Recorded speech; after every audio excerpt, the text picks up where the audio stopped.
Welcome back to Wacky Teacherpreneurs Tell All. This episode is all about how to make money while you're on vacation. And Jess is doing all sorts of funny movements to demonstrate what I'm talking about. So you'll have to check us out on YouTube. I'm actually petting my dog right now. She's kind of being needy.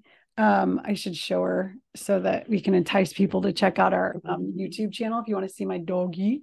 Hi, Stormy. And Hi, we, Stormy. so cute. She's just a little puppy, aren't you? Are you a little puppy? You got a summer haircut, I see. Yes, she's anyways, this is not about making money. Um Puppy, But you our take episode money. will be about making money. Yes, she takes money. But in my background, you still have grease in your background. You're obsessed with grease. My background is a picture of a lot of evergreen trees because while I was on vacation for 10 days, I was making lots of money because I had an evergreen funnel, and we'll talk about what that means, running while I was on vacation. And I was able to make $1,600. And I didn't do anything really when I was on vacation. I mean, I checked my email. I definitely had to do that. But yeah, I'm going to talk about and explain how I did that. I made $1,600 in the 10 days that I was on vacation. Woohoo! I love it. All right, so tell me, how did you make $1,600 while you were on vacation? Okay, I want so to know. just complete transparency. A lot of the things that I put into action were already created. So before I went on vacation, for the few weeks before I went, I decided to set up an evergreen webinar funnel. Okay. And so to set that up, I needed some tools. So I used Facebook ads. I used Kajabi, um, and the platform because that's what I house all of my email list and all of the forms that I use to capture people's emails, all of the emails that I send, my courses, my curriculum, like webinar replay, sales pages, all of that is through Kajabi. And so I used Kajabi. I also used Opt-in Monster and a pop-up on my website. And I think those were all the tools that I needed to set this all up. And do you have any questions so far? Facebook ads, Kajabi, opt-in monster. Yes. So Okay. those are the tools that I used. And so, and Zoom and Canva, because I created my slides using Canva for the webinar, and I used Zoom to pre-record the webinar. And this is a webinar that I had done before. And so I already knew that it converted, like converted meaning the webinar led to sales. And so I already knew it had a very good conversion rate. And so, and the webinar is only an hour long. And yeah, and so basically there's so many pieces and like moving parts to this. And some tech knowledge that you need to like put something like this in place. But I really do think that teacherpreneurs and teachers on TPT sales go down in the summer. I mean, not all teachers have sales go down. Like if you have a lot of products that are for like summer school and things, like for some reason my poetry unit sells really well in the summer. Because I think summer school teachers are like, oh, I'm going to do poetry, for some reason. I don't know. But like sales go down. And so how can you keep making money in the summer Well, my answer is webinars and hosting trainings for teachers. And you're not just training during the webinar, you're selling a product, to the people that attend your webinar related to the topic of the training. And so what was your training called? it was, what was the exact 3 steps to, I should go look it up real quick. For building student independence in a secondary English classroom. So I just broke down like the 3 steps that teachers need to take in order to help students become more independent learners in their class, which really is the ultimate goal, especially when it comes to equity, and like helping all students learn how to become like better students, and like be independent learners and be self-starters, motivated to do well in their English classes. And but really the webinar, I only teach content, and it's, I try and make it as valuable as possible, and it's free for about 30 minutes.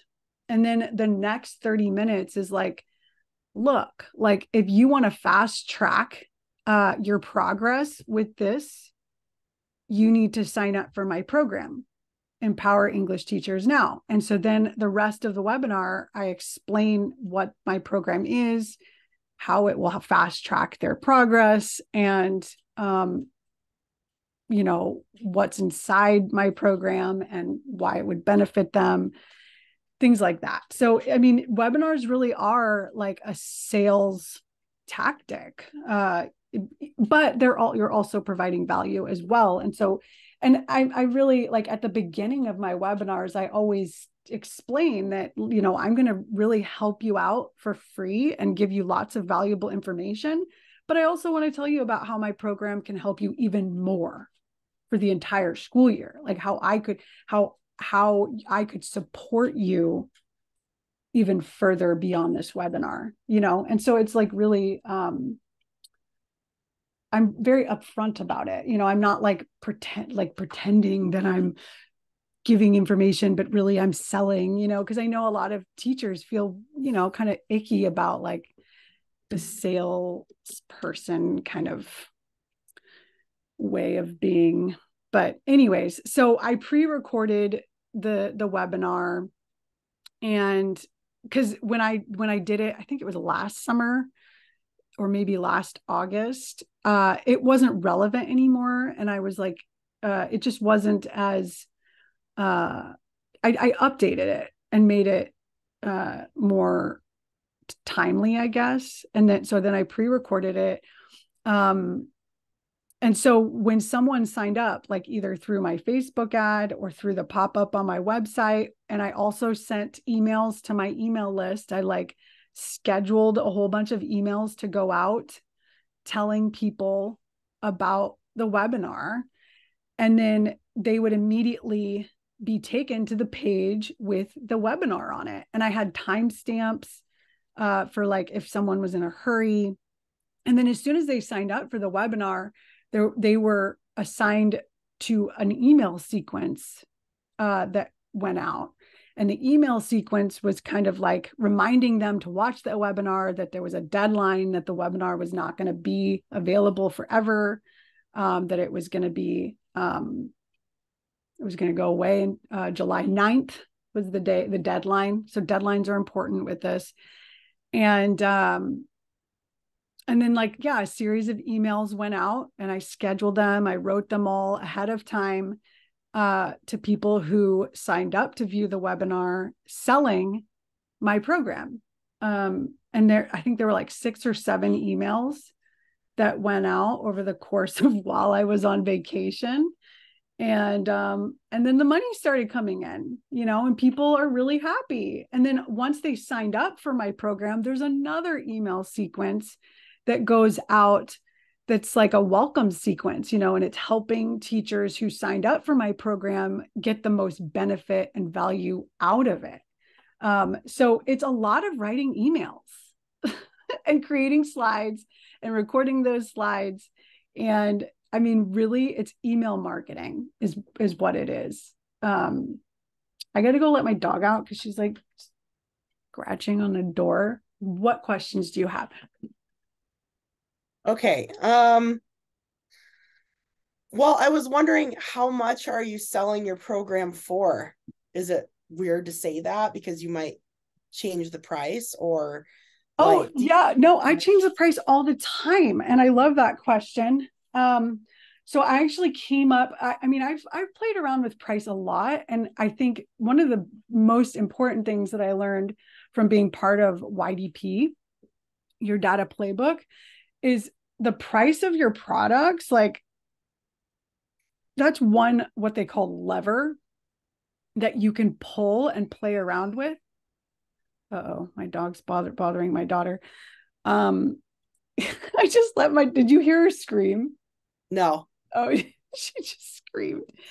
It's a lever that you can kind of experiment with to see and optimize to see what's going to work the best. And so I had 3 options for people.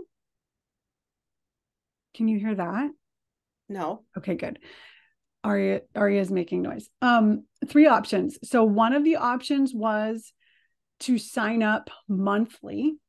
And so that option was only $25 a month, but I added a setup fee, which I learned from YDP too, because the value of everything inside the library, the Empower English Teachers Now library, is over $1,000. So there's a year-long curriculum. There's my equity book talk series. There's 2 courses. I mean, it's a lot of stuff. And it's worth over $1,000. So to just charge $25 a month, like I need to cover the cost of all of this and the labor. And so I added a setup fee of $60. So someone could get in and get all of this stuff for only like $90. And so $65 and $25. Anyways. And then they'd have to pay $25 every month to stay and to continue accessing everything. And they can cancel anytime. So that was one of the options. And then the other one was sign up yearly. And that was like, so that's like a recurring yearly fee of like 130 or something, or to sign up for lifetime access, which was like 315 or something, which all of this, like, in my opinion, this is very cheap for what I'm giving to, like, it is very, I'm almost undervaluing like what I have, but the economy and the way that like teachers right now, the burned out like nature of our profession, the teacher shortage crisis, all of this, like teachers really kind of refusing to spend their own money on anything, for their classroom, like all of that is very understandable. And so my pricing is taking all of that into consideration. And I really do think that what I have to offer is extremely valuable. And like my purpose and my goal is to help teachers. And so I want this to be accessible to as many teachers as possible. So I'm really like, my price has probably never been as cheap as it is right now. So question, when you're looking at your total sales, have you broken down like which one was the biggest, like which one did people go for the most? the year, The the year. year. Yep. So like getting all of that stuff for like $120 is a really good deal. It's such a Yeah. good deal. So I think I had a couple people, maybe, I can't remember. I think it was only one person sign up for for the lifetime access. Yeah, most people signed up for the year. I think I had a few people sign up for the monthly. And one of them was like, why the setup fee? And I had to kind of explain that, like if I just let anyone come in here for $25, they could pay $25, get all my stuff, and then peace out. And it's like, geez, like I wasn't even compensated for all of this work that I've done. So yeah, I mean, it's really, really awesome to have kind of a system. And like, once you write all the emails, once you create the sales page, once you create the slides for the webinar, it's done. And all you have to do is go back in there and update it every, so often. And I mean, you don't have to have a year-long curriculum to do this. You could just take whatever your most expensive bundle is, sell that through a webinar, So that's it.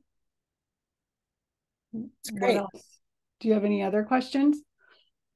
Um, Gosh, my head is just buzzing because you do so many things that I've never done before, and so it's so overwhelming to think about.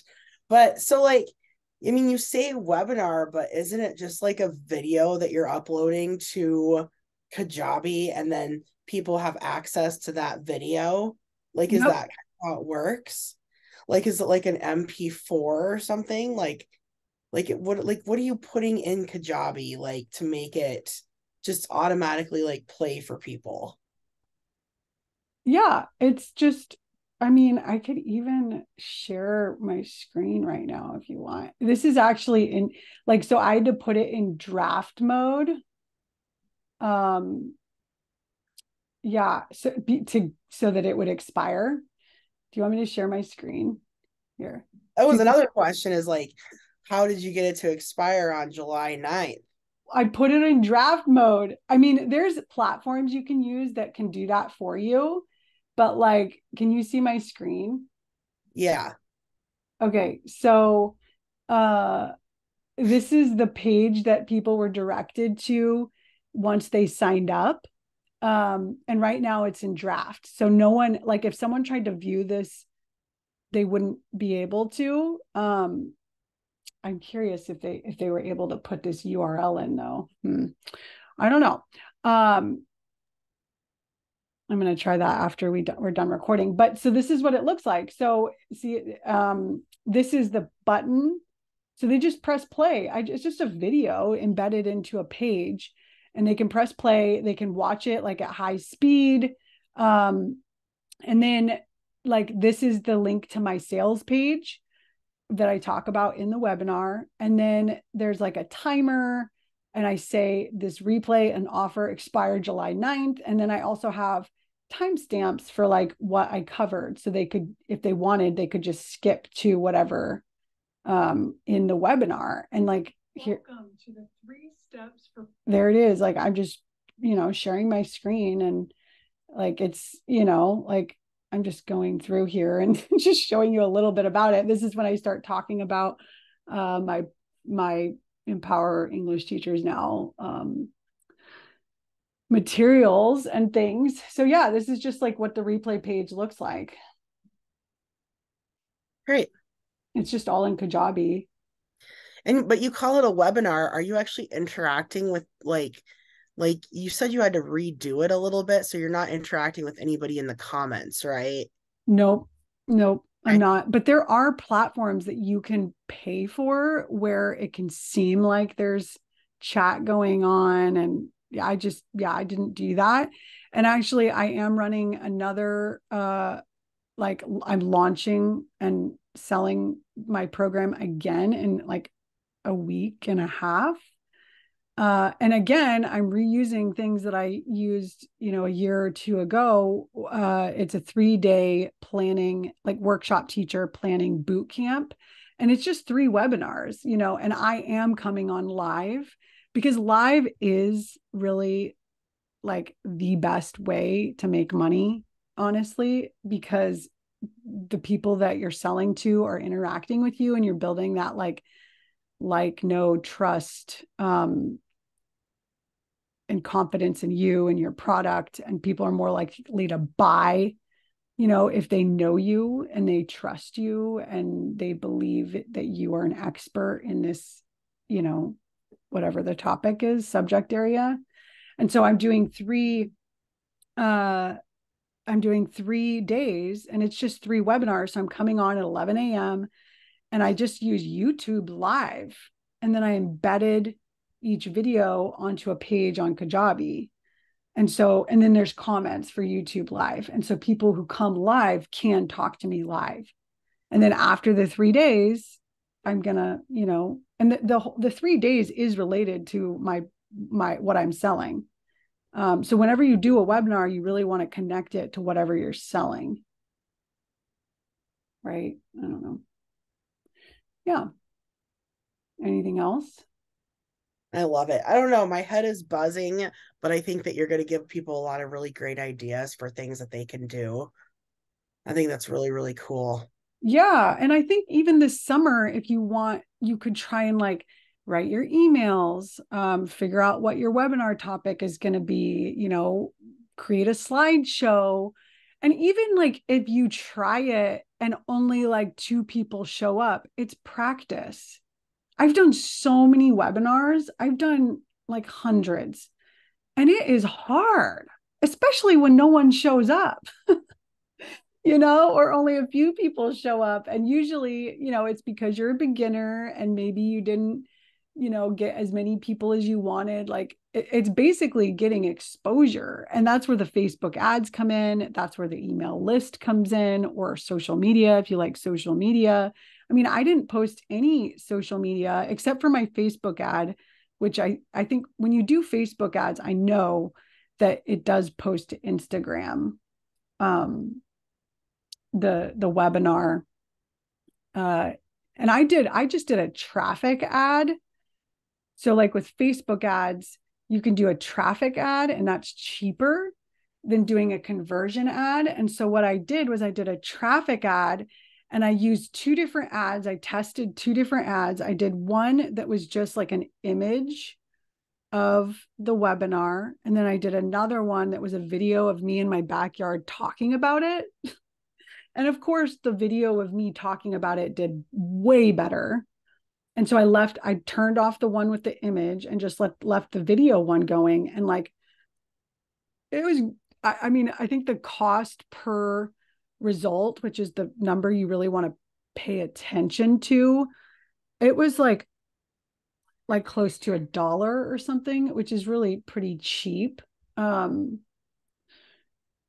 for people that just go and click the link to get to the webinar sign up page. So it was just traffic. But if you do a conversion ad, you're trying to get your goal is to get people to sign up. And so it's more expensive because Facebook is going to show your ad to people that it knows sign up for things, right? So like I just recently saw a Facebook ad for like how to get in the best shape of your life in your 40s. I saw a Facebook ad like that and I'm like, how do they know that I want this? It's so weird. Like, how do they even know that I'm trying to get into the best shape of my life in my 40s? And I was just like really curious because I'm an entrepreneur and I'm like, I wonder what this lady's funnel looks like. And I'm curious about the funnel or her content. So I signed up. Now Facebook knows that I'm someone that does convert when it comes to health stuff on Facebook. And now I'm probably going to see more ads on Facebook about health. And so, yeah, you kind of got to be careful about what you like and what you do on Facebook because they know all. Okay, one burning question is like, what was your Facebook ad budget? Like, what did you go into it thinking you were going to spend? And like, when you say you make the 1,600, are you like taking out what you had to spend on Facebook ads? well, I didn't spend much on Facebook ads at all. Okay. Um, so I think it was like $25 a day was the limit, was the max limit. And I don't think I used that every day. And I think my ad was only running for like 5 or 6 days. Um, And honestly, like I could have been much more focused on the numbers. That is one like one thing that I can improve on as an entrepreneur. We really, really do need to focus on numbers. And so, like, figuring out how many people signed up for the webinar that were from Facebook versus how many people signed up that were from my email list. Cause I was like emailing, promoting it too.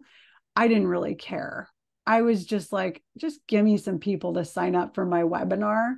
And I think I had, I mean, yeah, and I haven't like actually, because I do recommend doing data debrief, is what it's called, after your webinar. And I did track a lot of the numbers. I'm like on my computer right now looking um, about like how many people signed up on what day, what did I do to promote on that day.